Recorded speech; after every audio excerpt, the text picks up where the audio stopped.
راجل خلص شغله ونازل رايح على عربيته، بص يمين وشمال مفيش. العربية اختفت، زعل جدا وقعد يقول لا حول ولا قوة إلا بالله، أنا ركنت هنا، راحت فين؟ بس فوض أمره لربنا وقال يمكن خير وربنا يعوض.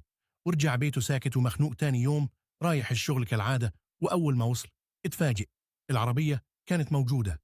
مش بس كده، كانت مغسولة ونظيفة بطريقة مش طبيعية، كأنها طالعة من التلميع دلوقتي. فتح باب العربية، لقى جواب على الكرسي مكتوب فيه أنا آسف جدا يا باشا، لو شفت اسم سيدنا محمد صلي عليه واشترك في القناة. امبارح مراتي كانت بتولد وملحقتش أفكر، اضطريت آخد عربيتك علشان ألحقها على المستشفى. أنا عارف إن اللي عملته غلط، بس والله كنت مضطر. لو سمحتني هتلاقي ورا في الكنبة حلاوة مولد وتذكرتين سينما، استمتع بيهم وربنا يجازيك خير. الراجل اتأثر وقال في نفسه الحمد لله، أجر وحلاوة وتذاكر كمان. وبالليل خد مراته وعياله وراحوا السينما، اتفرجوا على فيلم حلو وتمشوا واتبسطوا. ولما رجعوا البيت كانت الكارثة، البيت مسروق، كل حاجة اتنهبت. وعلى الحيطة لقى ورقة متعلقة مكتوب فيها ايه رأيك في الفيلم يا باشا؟ راجل خلص شغله ونازل رايح على عربيته، بص يمين وشمال مفيش. العربية اختفت، زعل جدا وقعد يقول لا حول ولا قوة إلا بالله، أنا ركنت هنا، راحت فين؟ بس فوض أمره لربنا وقال يمكن خير وربنا يعوض.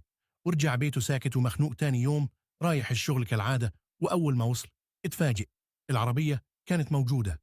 مش بس كده، كانت مغسولة ونظيفة بطريقة مش طبيعية، كأنها طالعة من التلميع دلوقتي. فتح باب العربية، لقى جواب على الكرسي مكتوب فيه أنا آسف جدا يا باشا، لو شفت اسم سيدنا محمد صلي عليه واشترك في القناة. امبارح مراتي كانت بتولد وملحقتش أفكر، اضطريت آخد عربيتك علشان ألحقها على المستشفى. أنا عارف إن اللي عملته غلط، بس والله كنت مضطر. لو سمحتني هتلاقي ورا في الكنبة حلاوة مولد وتذكرتين سينما، استمتع بيهم وربنا يجازيك خير. الراجل اتأثر وقال في نفسه الحمد لله، أجر وحلاوة وتذاكر كمان. وبالليل خد مراته وعياله وراحوا السينما، اتفرجوا على فيلم حلو وتمشوا واتبسطوا. ولما رجعوا البيت كانت الكارثة، البيت مسروق، كل حاجة اتنهبت. وعلى الحيطة لقى ورقة متعلقة مكتوب فيها ايه رأيك في الفيلم يا باشا؟